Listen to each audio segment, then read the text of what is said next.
February 1ನೇ ತಾರೀಕು budget day. ಆ budget ಡೇಗೆ ಹೇಗ್ ಟ್ರೇಡ್ ಮಾಡಬೇಕು ಅನ್ನೋದು ನಿಮ್ಗೆ ಗೊತ್ತಿರಬೇಕು. ಇಲ್ಲದೆ ಹೋದ್ರೆ ಇವೆಂಟ್ ಡೇಸ್ ನಲ್ಲಿ ನಾವು ತುಂಬಾ ಕೈ ಸುಟ್ಕೊಳ್ಳೋದು ಜಾಸ್ತಿ. ನಾವು ಒಳ್ಳೆ ಟ್ರೇಡ್ ಹೋಗ್ತಾ ಇರುತ್ತೆ, ಮಿಸ್ ಮಾಡ್ಕೊಂಡ್ವಲ್ಲ ಅಂತ ಫೀಲ್ ಮಾಡ್ಕೊಳ್ಳೋದು ಜಾಸ್ತಿ. ನೋಡಿ ಈ ಸಲ ಇವೆಂಟ್ ಡೇ ಸಂಡೇ ಇದೆ ಅಂಡ್ ಸಂಡೇನು ಮಾರ್ಕೆಟ್ ಅನ್ನು ಓಪನ್ ಇಟ್ಟಿದ್ದಾರೆ. ಯಾಕೆಂದ್ರೆ ನಾವು ಲಾಸ್ ಮಾಡ್ಕೊಬೇಕಂತ ಅವ್ರಿಗೂ ಅಷ್ಟು ಆಸೆ ಇದೆ. ಆದ್ರೆ ನಾವು ಲಾಸ್ ಮಾಡದೆ ಟ್ರೇಡ್ ಮಾಡ್ಬೇಕಂದ್ರೆ ನಾವು ಪ್ಲಾನಿಂಗ್ ಮಾಡಿರ್ಬೇಕು. ಅದಕ್ಕೆ ನಾನು ನಿಮ್ಗೆ ಈ ವಿಡಿಯೋವನ್ನ 4 ದಿವಸ ಮೊದಲೇ ಹಾಕ್ತಾ ಇದ್ದೀನಿ. ಯಾಕೆ ಅಂತ ಹೇಳಿದ್ರೆ ಇವೆಂಟ್ ಡೇ ಇದಕ್ಕೆ 1 ದಿವಸ ಮುಂಚೆ ಹೇಳಿ ಏನು ಪ್ರಯೋಜನ ಇಲ್ಲ. ನೀವು ಪ್ರಿಪೇರ್ ಆಗಿದ್ರೆ ಮಾತ್ರ ನೀವು ಇವೆಂಟ್ ಡೇಗೆ ಅಟೆಂಡ್ ಮಾಡಕ್ ಆಗುತ್ತೆ ಅಲ್ವಾ. ಸೊ ಅದ್ರ ಬಗ್ಗೆ ಫುಲ್ ಮಾಹಿತಿ ವಿಡಿಯೋದಲ್ಲಿ ಕೊಡ್ತೀನಿ, ಮಿಸ್ ಮಾಡದೆ ಕೊನೆವರೆಗೆ ನೋಡಿ. ಅಂಡ್ ಮಧ್ಯೆ ಮಧ್ಯೆ ಮಿಸ್ ಮಾಡ್ಕೊಂಡ್ರಿ ಅಂತಂದ್ರೆ ಟ್ರೇಡಿಂಗ್ ಟೈಮ್ ಅಲ್ಲಿ ಮಿಸ್ ಮಾಡ್ಕೊಳ್ತೀರಿ. ಅದಾಗಬಾರ್ದು ಅಂತ ಹೇಳಿದ್ರೆ ಒಂದು ಮಿಸ್ ಮಾಡಬೇಡಿ. ಅಂಡ್ ಇಷ್ಟ ಆಯ್ತಂದ್ರೆ ಒಂದು ಲೈಕ್ ಮಾಡಿ. ಅಂಡ್ ಇದು ಎಲ್ಲಾ ನಿಮ್ಮ ಫ್ರೆಂಡ್ಸ್ ಗಳಿಗೆ ಇವೆಂಟ್ ಡೇಗೆ ಹೇಗೆ ಟ್ರೇಡ್ ಮಾಡಬೇಕು, ಹೇಗೆ ಪ್ಲಾನ್ ಮಾಡಬೇಕು, ಹೇಗೆ ಸೈಕಾಲಜಿಕಲಿ ಸ್ಟ್ರಾಂಗ್ ಆಗಿರ್ಬೇಕು ಅನ್ನೋದನ್ನ ಇದ್ರಲ್ಲಿ ಫುಲ್ ಡಿಟೇಲ್ ಆಗಿ ಬರುತ್ತೆ. ಅದನ್ನ ನೀವು ಅರ್ಥ ಮಾಡೋಕ್ಕೆ ಅವ್ರಿಗೂ ಹೆಲ್ಪ್ ಮಾಡೋದಕ್ಕೆ ಕಳಿಸಿಕೊಡಿ. ಅಂಡ್ ಏನಾದ್ರು ನಿಮ್ಗೆ ಡೌಟ್ ಗಳಿದ್ರೆ ಕಮೆಂಟ್ ಅಲ್ಲಿ ತಿಳಿಸಿ. ಓಕೆನಾ, ನಾವೀಗ ವಿಡಿಯೋದೊಳಗೆ ಹೋಗೋಣ. ನಮಸ್ತೆ ಫ್ರೆಂಡ್ಸ್, ಎಲ್ಲರಿಗೂ ಕೋಸ್ಟಲ್ ಟ್ರೇಡರ್ಗೆ ಸ್ವಾಗತ. ಇವತ್ತು ನಾವು ಇವೆಂಟ್ ಡೇ ಅಲ್ಲಿ ಹೇಗೆ ಟ್ರೇಡ್ ಮಾಡೋದು ಅನ್ನೋದನ್ನ ಕಲಿಯೋಣ. ಪರ್ಟಿಕ್ಯುಲರ್ ಆಗಿ ಇದು ಬಜೆಟ್ ಡೇಗೆ ನಾವು ಮಾಡ್ತಾ ಇರುವ ವಿಡಿಯೋ. ಸೊ ಬಜೆಟ್ ಡೇ ಇದು ಯಾವಾಗ ಬರುತ್ತೆ? Budget February 1. ಯಾವ ವಾರ ಬರುತ್ತೆ? ಇದು ಭಾನುವಾರ. ಭಾನುವಾರ ಸ್ಟಾಕ್ ಮಾರ್ಕೆಟ್ ಓಪನ್ ಇದೆಯಾ ಅಂದ್ರೆ ಎಸ್, ಈ ಸಲಿಗೆ ಭಾನುವಾರ ಸ್ಟಾಕ್ ಮಾರ್ಕೆಟ್ ಅನ್ನ ಓಪನ್ ಇಟ್ಟಿದ್ದಾರೆ. ಯಾಕೆಂದ್ರೆ ಅವತ್ತು ತುಂಬಾ ಟ್ರೇಡಿಂಗ್ಸ್ ಗಳು ನಡೆಯುತ್ತೆ ಅನ್ನೋ ಒಂದೇ ಕಾರಣಕ್ಕೆ. ಓಕೆನಾ. ಸೊ ಫೆಬ್ರವರಿ 1 ಸಂಡೇ ಬರುತ್ತೆ. ಸೊ ಈಗ ನೀವು ಇವೆಂಟ್ ಡೇಸ್ ಗಳನ್ನ ತಗೊಬೇಕಂತ ಹೇಳಿದ್ರೆ ಇವೆಂಟ್ ಡೇ ಇರೋದು ಫೆಬ್ರವರಿ 1. ಸರಿ, ಆದ್ರೆ ನೀವೊಂದು ಜಸ್ಟ್ ಒಂದು ಎಕ್ಸಾಂಪಲ್ ಮುಖಾಂತರ ಥಿಂಕ್ ಮಾಡಿ ನೋಡಿ. ನಿಮ್ಮ ಮನೆಯಲ್ಲಿ ಯಾವುದೋ ಒಂದು ಫಂಕ್ಷನ್ ನಡೆಯುತ್ತೆ, ಲೈಕ್ ವೆಡ್ಡಿಂಗ್ ಇರ್ಬೋದು, ಮದುವೆ ಅಥವಾ ಮನೆ ಗೃಹ ಪ್ರವೇಶ, ಯಾವ್ದಾದ್ರು ಒಂದು ಮನೆಯಲ್ಲಿ ಫಂಕ್ಷನ್ ನಡೆಯುತ್ತೆ ಅಥವಾ ಒಂದು ಸತ್ಯನಾರಾಯಣ ಪೂಜೆ ನಡೆಯುತ್ತೆ ಅಂತ ಇಟ್ಕೊಳ್ಳೋಣ. ಈ ಪೂಜೆ ನಡೆಯೋ ದಿನ ಫೆಬ್ರವರಿ 1 ಅಂತ ಆದ್ರೆ ನೀವು ಫೆಬ್ರವರಿ 1ಕ್ಕೆ ನೀವು ಪ್ರಿಪೇರ್ ಆಗ್ತೀರಾ ಆ ಪೂಜೆಗೆ? ಇಲ್ಲ ಅಲ್ವಾ, ನೀವು ಮೊದ್ಲೇ ರೆಡಿ ಆಗ್ತೀರಿ. ಕರೆಕ್ಟ್. ಸೊ ಮೊದ್ಲು ಅಂತ ಹೇಳಿ ಹಂಗಾದ್ರೆ ಜನವರಿ 31ಕ್ಕೆ ನೀವು ಕಾರ್ಯಕ್ರಮಕ್ಕೆ ಬೇಕಾಗುವ ತಯಾರಿಗಳನ್ನು ನಡೆಸ್ತೀರಾ? ಇಲ್ಲ, ನೀವು ಅದಕ್ಕಿಂತ ಮೊದ್ಲೇ ತಯಾರಿ ನಡೆಸ್ತೀರಿ. ಎಷ್ಟು? ಎಲ್ಲರಿಗೂ ನಾವು ಇನ್ಫಾರ್ಮೇಶನ್ ಕೊಡಬೇಕು. ಸೊ ಎಲ್ಲಾರು ಫಂಕ್ಷನ್ ಬರಬೇಕು ಅಂದ್ರೆ ಅಟ್ಲೀಸ್ಟ್ ಮಿನಿಮಮ್ ಟು ಮಿನಿಮಮ್ 1 ವಾರ ಆದ್ರೂ ತಗೊಳ್ತೀರಿ. ಎಲ್ಲರಿಗೂ ಫೋನ್ ಮಾಡಿ ಅವ್ರಿಗೆ ಇನ್ವಿಟೇಷನ್ ಕಳಿಸಿ ಬನ್ನಿ ಅಂತ ಹೇಳಿ ಮ್ಯಾಕ್ಸಿಮಮ್ 1 ತಿಂಗಳು 2 ತಿಂಗಳು ಮೊದ್ಲೇ ಆಗುತ್ತೆ. ಇವೊಂದು ಅಟ್ ದ ಲೀಸ್ಟ್ ಅಂತ ಹೇಳಿದ್ರು 1 ವಾರ ಬೇಕು. 1 ವಾರ ನಮ್ಗೆ ಪ್ರಿಪೇರ್ ಆಗ್ಲಿಕ್ಕೆ ಬೇಕು. ಕರೆಕ್ಟ್ ಅಲ್ವಾ? ಇದನ್ನೇನ್ ಹೇಳ್ತೀವಿ? Pre function. ಪ್ರೀ ಫಂಕ್ಷನ್ ಗೆ ನಾವು ರೆಡಿ ಆಗೋದು. ಫಂಕ್ಷನ್ ದಿವಸ ಅಲ್ಲ, ಪ್ರೀ ಫಂಕ್ಷನ್ ಗೆ ರೆಡಿ ಆಗೋದು. ಇದು ಫಂಕ್ಷನ್ ಡೇ ಆಯ್ತು. ಫಂಕ್ಷನ್ ಮುಗೀತು. ಫಂಕ್ಷನ್ ಮುಗಿದ ನೆಕ್ಸ್ಟ್ ಡೇ ಇಂದ ನೀವು ನಾರ್ಮಲ್ ಆಗಿ ಡ್ಯೂಟಿಗೆ ಹೋಗ್ಲಿಕ್ಕೆ ಶುರು ಮಾಡ್ತೀರಾ? ಇಲ್ಲ, ನಿಮಗೆ ಅದು ತಿರ್ಗಾ ಅದನ್ನ ನಾರ್ಮಲೈಸೇಷನ್ ಬರ್ಲಿಕ್ಕೆ ನಿಮಗ್ ಟೈಮ್ ಬೇಕು. ಅದಕ್ಕೆ ಏನ್ ಹೇಳ್ತಾರೆ? Post function. ಕರೆಕ್ಟ್ ಅಲ್ವಾ? ಇದು ನಾವು ಒಂದು ಮನೆಯಲ್ಲಿ ನಡೆಯುವ ಫಂಕ್ಷನ್ ಮುಖಾಂತರ ಅರ್ಥ ಮಾಡ್ಕೊಳ್ಳೋ ಪ್ರಯತ್ನ ಮಾಡ್ತಾ ಇದೀವಿ. Pre function and post function and function day ಅಂತ. ಫಂಕ್ಷನ್ ಡೇ ಏನು ಅಷ್ಟು ಪ್ರಾಬ್ಲಮ್ ಆಗಲ್ಲ. ಯಾಕೆ ಅಂತ ಹೇಳಿದ್ರೆ ಫಂಕ್ಷನ್ ಬೇಕಾಗುವ ತಯಾರಿಗಳನ್ನ ನೀವು ಮೊದ್ಲೇ ಮಾಡಿ ಇಟ್ಟಿದ್ರಿಂದ ಆದ್ರೆ ಆ ತಯಾರಿ ಕರೆಕ್ಟ್ ಆಗಿ ನಡೆಯುತ್ತೆ. ಅದೇ ತರ ಫಂಕ್ಷನ್ ಚೆನ್ನಾಗಿ ನಡೆಯುತ್ತೆ. ಫಂಕ್ಷನ್ ಆದ್ಮೇಲಿಂದ ಪೋಸ್ಟ್ ಫಂಕ್ಷನ್ ಆರಾಮಾಗಿ ನೀವು ಮ್ಯಾನೇಜ್ ಮಾಡ್ಕೊಂಡು ಹೋಗ್ಬೋದು. ಇದೆಲ್ಲ ಪ್ಲಾನಿಂಗ್ ಅನ್ನ ನೀವು ಒಂದು before, after and function day plan ಮಾಡ್ತೀರಿ. ಕರೆಕ್ಟ್ ಅಲ್ವಾ? ಅದೇ ಥಿಂಕಿಂಗ್ ಅಲ್ಲಿ ನೀವೀಗ ಬಜೆಟ್ ಬನ್ನಿ. ನಾವೆಲ್ಲ ಬಜೆಟ್ ಡೇ ಅಂತ ಗೊತ್ತಿರುತ್ತೆ. ಆ ಬಜೆಟ್ ಡೇ ದಿವಸಕ್ಕೆ ನಾವು ಏನು ಬೇಕು ಅನ್ನೋದನ್ನ ನಾವು ಯಾವಾಗ ಪ್ಲಾನ್ ಮಾಡಬೇಕು? ಅಥವಾ ನೀವು ಒಂದು ಆಪ್ಷನ್ ಸೆಲ್ಲರ್ ಆಗಿ ಥಿಂಕ್ ಮಾಡಿ. ಆಪ್ಷನ್ ಸೆಲ್ಲರ್ಗಳು ಯಾಕೆ? ಅವರೇ ಅಲ್ವಾ ಮೇಜರ್ ಮಾರ್ಕೆಟ್ ಅನ್ನ ರೂಲ್ ಮಾಡೋದು ಅವರೇ ಅಂತ ಹೇಳ್ತಾರೆ. ಆಪ್ಷನ್ ಸೆಲ್ಲರ್ಗಳು ಫೆಬ್ರವರಿ 1ಕ್ಕೆ ನಡೆಯುವ ಬಜೆಟ್ ಡೇಗೆ ಅವತ್ತೇ ಬಂದು ಬೆಳಿಗ್ಗೆ ಕೂತ್ಕೊಂಡು ಸೆಲ್ ಮಾಡ್ತಿರ್ತಾರ? ಅಥವಾ ಅವತ್ತೇ ಕೂತ್ಕೊಂಡು ಅವ್ರ ಪೊಸಿಷನಿಂಗ್ ಮಾಡ್ತಿರ್ತಾರ? ಇಲ್ಲ ಅಲ್ವಾ. ಅವ್ರ ಪೊಸಿಷನಿಂಗ್ ಅನ್ನ ಅವರ ಫೂಟ್ ಪ್ರಿಂಟ್ 1 ವಾರದ ಮುಂಚೆಯಿಂದನೇ ಅವರ ಫ್ರೂಟ್ ಪ್ರಿಂಟ್ ಇರುತ್ತೆ. ಓಕೆನಾ. ಅದಲ್ದೇನೆ ಮಾರ್ಕೆಟ್ ಯಾವುದು ಬಜೆಟ್ ಮುಗಿದ ಮೇಲೂ ಅದರ ಒಂದು ಪೋಸ್ಟ್ ಟ್ರಾಮಾ ಎಫೆಕ್ಟ್ ಅದು ಸಹ ಇನ್ನೊಂದು 15 ದಿವಸದವರೆಗೆ ಹೋಗುತ್ತೆ. ಅದಕ್ಕೆ February month full budget month ಅಲ್ಲೇ ಹೋಗುತ್ತೆ. ಸೊ ಅದಕ್ಕೆ ಪ್ರಿಪರೇಷನ್ ಆಗಿ ಇಲ್ಲಿ ನಡೀತಾ ಇರುತ್ತೆ. ಕರೆಕ್ಟಾ? ಸೊ ಇದು ಬಜೆಟ್ ಅಲ್ಲಿ ಇರುವ pre and post budget day ಅಲ್ಲಿ ಇರುವಂತದ್ದು. ಇದು ಒಂದು. ಎರಡನೇದು, ಬಜೆಟ್ ಡೇ ನಲ್ಲಿ ನೀವು ಒಂದು ಥಿಂಕ್ ಮಾಡಿ. ಬಜೆಟ್ ಡೇಲಿ ಯಾವುದೇ ಕಾರಣಕ್ಕೂ ನಿಮ್ಗೆ ಯಾವ ಇಂಡಿಕೇಟರ್ಗಳು ವರ್ಕ್ ಆಗಲ್ಲ. ನೀವು ಯಾವ ಇಂಡಿಕೇಟರ್ ಯೂಸ್ ಮಾಡ್ತಿದ್ದೀರಿ ಅಂದ್ರೂ ಪರವಾಗಿಲ್ಲ, ಬಟ್ ಆ ಇಂಡಿಕೇಟರ್ಗಳು ನೀವು ಬಜೆಟ್ ಡೇನಲ್ಲಿ ಯೂಸ್ ಮಾಡಿ ನೋಡಿ, ಅದು ವರ್ಕ್ ಆಗಲ್ಲ. ಎಲ್ಲ EMI ಗಳನ್ನು ಬ್ರೇಕ್ ಮಾಡುತ್ತೆ, ತಿರ್ಗಾ ವಾಪಸ್ ಬರುತ್ತೆ. ಅದೇ ತರ ನೀವು ಯಾವುದೇ ಬುಲಿಂಜರ್ ಬ್ಯಾಂಡ್ ಹಾಕಿ ಎನಿಥಿಂಗ್, ಯಾವುದೇ ನೀವು ಬಜೆಟ್ ಡೇಗೆ ನೀವು ಇಂಡಿಕೇಟರ್ ಯೂಸ್ ಮಾಡಿದ್ರು ಆ ಇಂಡಿಕೇಟರ್ಗಳು ಫೇಲಿಯರ್. ಓಕೆ, ಎರಡನೇದು, ನೀವು ಬಜೆಟ್ ಡೇಗೆ ಯಾವುದೇ ರೀತಿಯ ಫಿಬೋನಾಕಿ ಟೂಲ್ಸ್ ಅನ್ನ ಯೂಸ್ ಮಾಡಿದ್ರು ಅದು ಸಹ ಫೇಲಿಯರ್. ಯಾವ ಫಿಬ್ ಟೂಲ್ ಯೂಸ್ ಆಗಲ್ಲ. ಅದು ರಿಟ್ರೇಸ್ಮೆಂಟ್ ಆಗಿರ್ಬೋದು, ಎಕ್ಸ್ಟೆಂಡೆಡ್ ಆಗಿರ್ಬೋದು, ಎನಿಥಿಂಗ್ ಆಗಿರ್ಬೋದು, ಫಿಬ್ ಟೂಲ್ಸ್ ಯೂಸ್ ಆಗುವುದಿಲ್ಲ. ಓಕೆನಾ? ಆಮೇಲಿಂದ ಮಾರ್ಕೆಟ್ ಅಲ್ಲಿ ಅವತ್ತು ಯಾವುದೇ ರೀತಿಯ ವಾಲ್ಯೂಮ್ ಇರ್ಬೋದು, ವಾಲ್ಯೂಮ್ ಚಾರ್ಟ್, ಸ್ಮಾರ್ಟ್ ಡೇಟಾ, ಇದು ಯಾವುದು ಸಹ ಜಾಸ್ತಿ ವರ್ಕ್ ಆಗಲ್ಲ. ಇದು ಫ್ಯಾಕ್ಟ್. ಇದು ನನ್ನ ಒಂದು 6-7 ವರ್ಷದ ಎಕ್ಸ್ಪೀರಿಯನ್ಸ್ ಅಲ್ಲಿ ನಾನು ಹೇಳ್ತಾ ಇದ್ದೀನಿ. ಇದು ಯಾವುದು ಸಹ ವರ್ಕ್ ಆಗಲ್ಲ. ಅವತ್ತು ನೀವು ಅದನ್ನೆಲ್ಲ ನೋಡ್ಕೊಂಡು ನೀವೇನಾರ ಟ್ರೇಡ್ ಮಾಡಕ್ಕೆ ಅಂತೆಲ್ಲ ಹೊರಟ್ರಿ ಅಂತಾದ್ರೆ ಖಂಡಿತವಾಗ್ಲೂ ನೀವು ಟ್ರ್ಯಾಪ್ ಅಲ್ಲಿ ಸಿಕ್ಕಾಕೊಳ್ತೀರಿ. ಯಾಕೆಂದ್ರೆ ಅದು ಯಾವುದು ವರ್ಕ್ ಆಗಲ್ಲ. ಓಕೆ, ಹಂಗಾದ್ರೆ ಯಾವ್ದು ವರ್ಕ್ ಆಗತ್ತೆ ಅಂತ ನೋಡಿದ್ರೆ, ವರ್ಕ್ ಆಗೋದು ಒಂದೇ ಒಂದು, ಬೈ ಝೋನು ಮತ್ತೆ ಸೆಲ್ ಝೋನ್. ಈ ಝೋನ್ಗಳಲ್ಲಿ ಮಾರ್ಕೆಟ್ ವರ್ಕ್ ಆಗುತ್ತೆ ಅಷ್ಟೇ, ಅದು ಬಿಟ್ಟು ಮತ್ತೆ ಯಾವ್ದಿಲ್ಲ. ಈ ಬೈ ಝೋನ್ ಸೆಲ್ ಝೋನ್ ಅನ್ನ ಹೇಗೆ ಈಸಿಯಾಗಿ ಐಡೆಂಟಿಫೈ ಮಾಡೋದು ಅನ್ನೋದನ್ನ ಈ ವಿಡಿಯೋದಲ್ಲಿ ನಾನು ಹೇಳಿದೀನಿ. ನೀವು ಅದನ್ನ ಮಿಸ್ ಮಾಡದೆ ನೋಡಿ. ಈಗ ಫಸ್ಟ್ ನಾವು ಇದನ್ನ ಡೀಟೇಲ್ ಮಾಡ್ಕೊಳ್ಳೋಣ. ಅಂಡ್ ನೆಕ್ಸ್ಟ್, ಬಜೆಟ್ ಡೇ ನಲ್ಲಿ ನಿಮಗೆ ಮಾರ್ಕೆಟ್ ಏನಾಗುತ್ತೆ, ವಲಟೈಲ್ ಇರುತ್ತೆ. ಮಾರ್ಕೆಟ್ ಸ್ಮೂತ್ ಆಗಿ ಹ್ಯಾಂಡಲ್ ಆಗಲ್ಲ. ನಿಫ್ಟಿಯ ರುದ್ರ ತಾಂಡವ ಆಡಕ್ ಶುರು ಮಾಡಿರ್ತಾನೆ. ಹಂಗಿದ್ದಾಗ ಬ್ಯಾಂಕ್ ನಿಫ್ಟಿ ಎಷ್ಟು ರುದ್ರ ತಾಂಡವ ಆಡ್ತಾನೆ, ಸೆನ್ಸೆಕ್ಸ್ ಎಷ್ಟು ಆಡ್ಬೋದು ಅಂತ ನೀವು ಜಸ್ಟ್ ಇಮ್ಯಾಜಿನ್ ಮಾಡಿ. ಬಟ್ ನಿಫ್ಟಿಯೇ ರುದ್ರ ತಾಂಡವ. ಯಾರು ಸಮಾಧಾನದಲ್ಲಿ ಇರ್ತಾನೋ ಅವನೇ ರುದ್ರ ತಾಂಡವ ಆಡ್ಲಿಕ್ಕೆ ಶುರು ಮಾಡ್ತಾನೆ. ಅಂದ್ರೆ ನೀವು ಜಸ್ಟ್ ಇಮ್ಯಾಜಿನ್ ಮಾಡಿ ಬಾಕಿಯವ್ರ ಕತೆಗಳೇನು ಅಂತ. ಸೊ ಈ ವಲಟೈಲ್ ಆಗಿರುತ್ತೆ ಮಾರ್ಕೆಟ್. ಸೊ ನೀವು ಪರ್ಟಿಕ್ಯುಲರ್ ಡೈರೆಕ್ಷನ್ ಅನ್ನ ಚೂಸ್ ಮಾಡಕ್ ಆಗಲ್ಲ.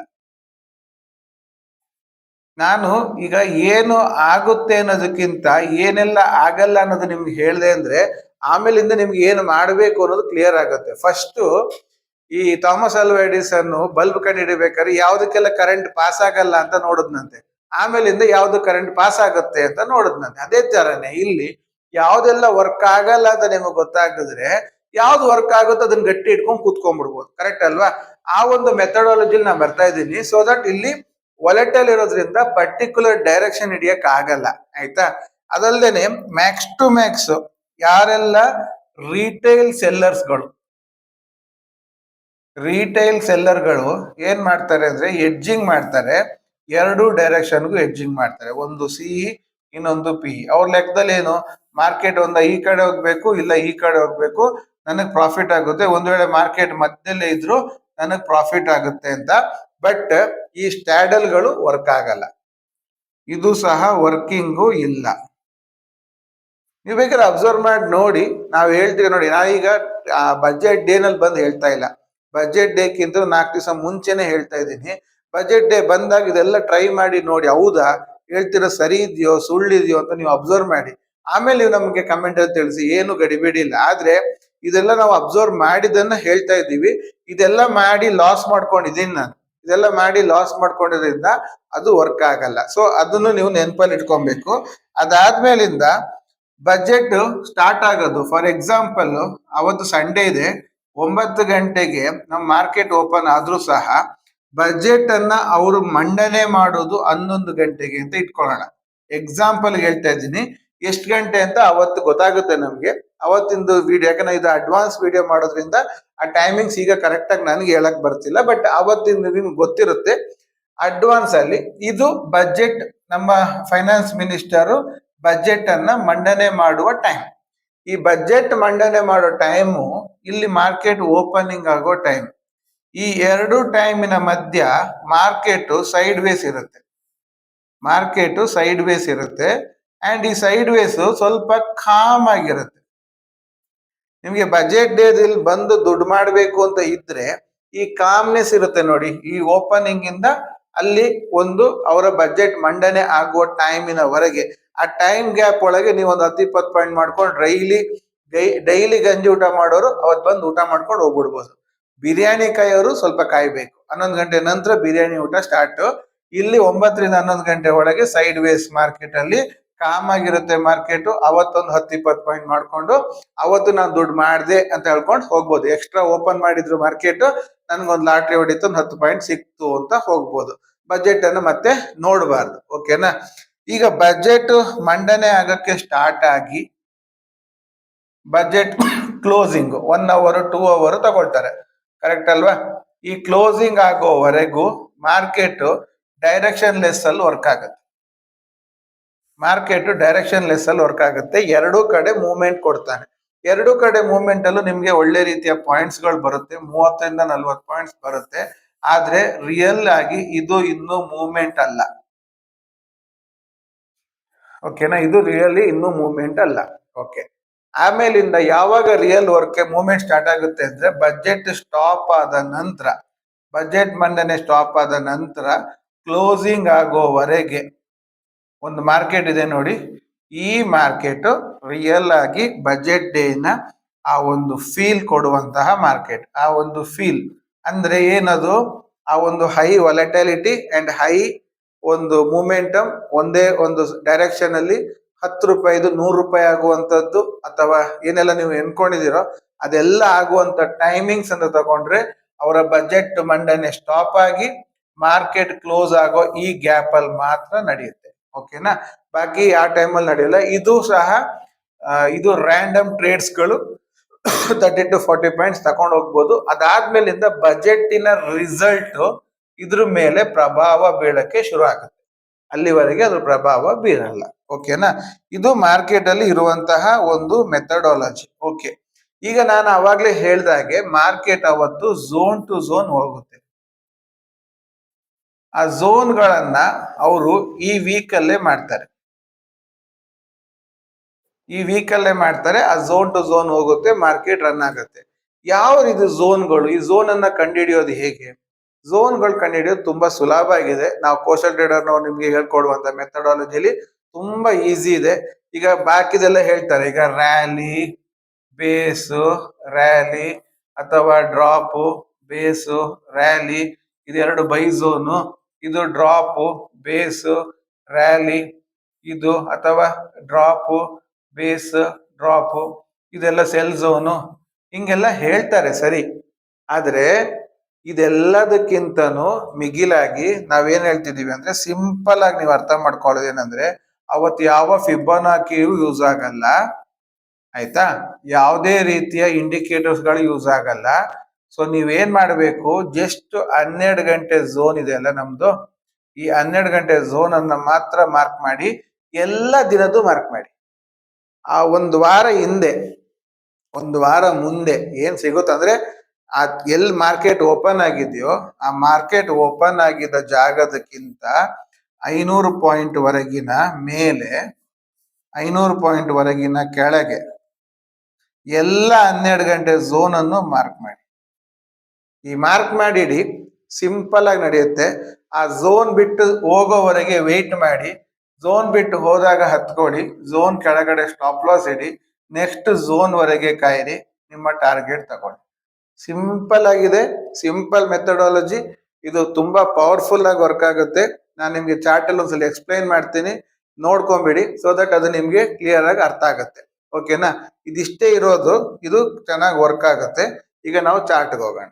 ನೋಡಿ, ಉದಾಹರಣೆಗೆ ಈಗ ಮಾರ್ಕೆಟ್ ಈಗ ನಾಳಿದ್ದು ಅಂದಾಜು ಈ ಜಾಗದಲ್ಲಿ ಓಪನ್ ಆಗ್ತಿದೆ ಅಂತ ಇಟ್ಕೊಳ್ಳೋಣ.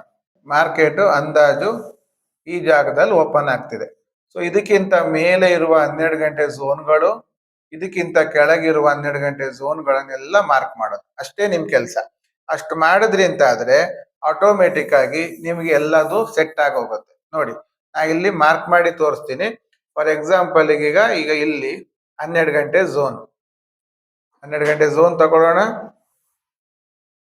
ವಿಡಿಯೋ ಸ್ವಲ್ಪ ದೊಡ್ಡದಾಗ್ಬೋದು, ಬಟ್ ನಿಮ್ಗೆ ಇದರಲ್ಲಿ ಇನ್ಫಾರ್ಮೇಶನ್ ಇದೆ, ಮಿಸ್ ಮಾಡ್ಕೊಬೇಡಿ. ಮಿಸ್ ಮಾಡ್ಕೊಂಡ್ರಿ ಅಂತ ಆದ್ರೆ ಮತ್ತೆ ಟ್ರೇಡಿಂಗು ಅವತ್ತು ಇವೆಂಟ್ ಡೇನಲ್ಲಿ ನಿಮ್ಗೆ ಸಿಗಲ್ಲ. ನೋಡಿ, ಇದು 12 ಗಂಟೆ ಝೋನು. ನೆಕ್ಸ್ಟ್ ಡೇನಲ್ಲಿ 12 ಗಂಟೆ ಝೋನ್ ಎಲ್ಲಿದೆ ಅಂತ ನೋಡಿ, ಸೇಮ್ ಇದೆ, ಬೇಡ. ಅದ್ರ ನೆಕ್ಸ್ಟ್ 12 ಗಂಟೆ ಝೋನು, ಅದ್ರ ನೆಕ್ಸ್ಟ್ 12 ಗಂಟೆ ಝೋನು ಇಲ್ಲಿದೆ. ಓಕೆ, ಸೊ ಇಲ್ಲಿ 12 ಗಂಟೆ ಝೋನು.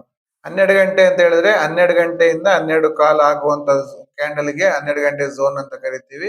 12 ಗಂಟೆ ಝೋನ್ಸ್ ಅನ್ನ ಮಾರ್ಕ್ ಮಾಡಿ. ಈಗ ಉದಾಹರಣೆಗೆ ಇಲ್ಲಿ ಇಷ್ಟ ಹಾಕಿದ್ದೀನಿ, ನೀವು ಹಳೆದೆಲ್ಲ ಹಾಕೊಳ್ಳಿ. ಸೊ ಈಗ ಉದಾಹರಣೆಗೆ ಈಗ ಮಾರ್ಕೆಟ್ ಓಪನ್ ಆಗಿದೆ, ಇಲ್ಲಿ ಓಪನ್ ಆಗಿದೆ. ಓಕೆನಾ, ಇಲ್ಲಿ ಓಪನ್ ಆಗಿದೆ. ಸೊ ಮಾರ್ಕೆಟ್ ಇಲ್ಲಿ ಓಪನ್ ಆಗಿ ಇಲ್ಲಿ ಮೇಲ್ಗಡೆ ಬಂದು ಈ ಝೋನ್ ಬ್ರೇಕ್ ಆಗ್ತಾ ಇದ್ರೆ, ಈ ಬ್ರೇಕ್ ಆದಾಗ ಇಲ್ಲಿ ಎಂಟ್ರಿ ಆಗಿ, ಆಯ್ತಾ. ನೆಕ್ಸ್ಟ್ ಝೋನ್ ವರೆಗೆ ಕಾಯಿರಿ. ನೆಕ್ಸ್ಟ್ ಝೋನ್ ಎಲ್ಲಿದೆ, ಅದಕ್ಕೋಸ್ಕರ ಒಂದು ಝೋನ್ ಹುಡ್ಕೋಣ. ಈಗ ಇದು ಶಾರ್ಟ್ ಅಲ್ಲಿದೆ. ಸೊ ನಿಮಗೆ ನೆಕ್ಸ್ಟ್ ಝೋನ್ ಅಂತ ಹೇಳಿದ್ರೆ ಇಲ್ಲಿಂದ ಇಲ್ಲಿವರೆಗೆ ಎಕ್ಸಿಟ್. ಅದು ಮೀರಿ ಹೋದ್ರೆ ಅದು ನೆಕ್ಸ್ಟ್ ಡೇ ಇಲ್ಲಿದೆ ನೋಡಿ, ಇದು ನೆಕ್ಸ್ಟ್ ಡೇ ಇಲ್ಲಿ 12 ಗಂಟೆ ಝೋನ್ ಮಾರ್ಕ್ ಮಾಡ್ಕೊಳ್ಳಿ, ಇಲ್ಲಿಂದ ಇಲ್ಲಿವರೆಗೆ ಹೋಗುತ್ತೆ. ಸೊ ಇದೆಲ್ಲ ಮಾರ್ಕೆಟ್ ಅಲ್ಲಿ ಇರುವಂತದ್ದು. ಅಂದ್ರೆ ಅವರು ಫೂಟ್ ಪ್ರಿಂಟ್ ಮಾಡ್ಕೊಂಡು ಬಂದಿರ್ತಾರೆ. ಅವ್ರು ಯಾವುದೇ ಕಾರಣಕ್ಕೂ ಸೀದಾ ಬರ್ಲಿಕ್ಕೆ ಬಿಡಲ್ಲ. ಅವರು ಒಂದು ವ್ಯವಸ್ಥಿತವಾಗಿ ಒಂದು ಫೂಟ್ ಪ್ರಿಂಟ್ ಮಾಡಿರ್ತಾರೆ. ಇವತ್ತು ನೋಡಿ, ಇವತ್ತು ಇಷ್ಟೇ ಇದೆ 12 ಗಂಟೆ ಝೋನು. ಈ ವಾರ ಕಂಪ್ಲೀಟ್ ಆಗೋದ್ರೊಳಗೆ ನೋಡಿ ಅದು 12 ಗಂಟೆ ಝೋನ್ಗಳು ಎಷ್ಟು ಚೆನ್ನಾಗಿ ಒಂದು ಸ್ಟೆಪ್ ಬೈ ಸ್ಟೆಪ್ ಮಾಡಿರ್ತಾರೆ. ಈಗ ಇಲ್ಲಿ ಝೋನ್ ಬ್ರೇಕ್ ಆಯ್ತಂದ್ರೆ ಈ ಝೋನ್ ವರೆಗೆ ನೀವು ಕುತ್ಕೊಬಹುದು, ಹೋಗುತ್ತೆ. ಇದನ್ನ ನೀವು ಮಾರ್ಕ್ ಮಾಡ್ಕೊಬೇಕು. ಈಗ ಸ್ಟೂಡೆಂಟ್ಸ್ ಗಳಿಗೆ ನಾವು ಅವತ್ತು ಗೈಡ್ ಮಾಡ್ತಿರ್ತೀವಿ, ಅವ್ರಿಗೊಂದು ಹೆಲ್ಪ್ ಆಗತ್ತೆ, ಸರಿ. ಅದೇ ಬಾಕಿಯವರಿಗೆ ನಿಮಗೊಂದು ವ್ಯವಸ್ಥಿತ ಇರ್ಲಿ ಅಂತ ಹೇಳಿ ಇದನ್ನ ತೋರಿಸ್ತಾ ಇದ್ದೀನಿ. ನೀವು ಸೆಲ್ಲಿಂಗ್ ಮಾಡೋರಾದ್ರೂ ಸಹ ವಿತ್ ಎಡ್ಜಿಂಗ್ ಅಲ್ಲಿ ಸೆಲ್ಲಿಂಗ್ ಮಾಡಿ, ಮಾರ್ಕೆಟ್ ಇದು ಬ್ರೇಕ್ ಆಗ್ತಿದೆ ಅಂದ್ರೆ ನೀವು ಉಲ್ಟಾ ಪುಟ್ ಅನ್ನ ಸೆಲ್ ಮಾಡ್ಕೊಂಡು ಕುತ್ಕೊಬೇಕು. ಮಾರ್ಕೆಟ್ ಕೆಳಗಡೆ ಬ್ರೇಕ್ ಆಗ್ತಿದೆ ಅಂದ್ರೆ ನೀವು ಕಾಲ್ ಅನ್ನ ಸೆಲ್ ಮಾಡ್ಕೊಂಡು ಕುತ್ಕೊಬೇಕು. Same to same. ಇಲ್ಲಿ ಬ್ರೇಕ್ ಆಗ್ತಿದೆ ಅಂದ್ರೆ ಕೆಳಗಡೆ ಬ್ರೇಕ್ ಆಗ್ತಿದೆ ಪುಟ್ ಅಲ್ಲಿ, ಮೇಲ್ಗಡೆ ಬ್ರೇಕ್ ಆಗ್ತಿದ್ರೆ ಸಿ ನಲ್ಲಿರಿ. ಇದು ಝೋನ್ ಟು ಝೋನ್ ಚೆನ್ನಾಗಿ ವರ್ಕ್ ಆಗುತ್ತೆ. ನೀವು ಇದನ್ನ ನೋಟ್ ಮಾಡಿಡಿ ಅಂಡ್ ಇದನ್ನ ಹೇಗಾಗುತ್ತೆ ಅನ್ನೋದನ್ನ ಅಬ್ಸರ್ವ್ ಮಾಡಿ ಕಮೆಂಟ್ ಅಲ್ಲಿ ತಿಳಿಸಿ. ನಮಗೂ ಸ್ವಲ್ಪ ತಿಳಿಸಿ, ಸೊ ದಟ್ ನಮಗೂ ಖುಷಿ ಆಗುತ್ತೆ.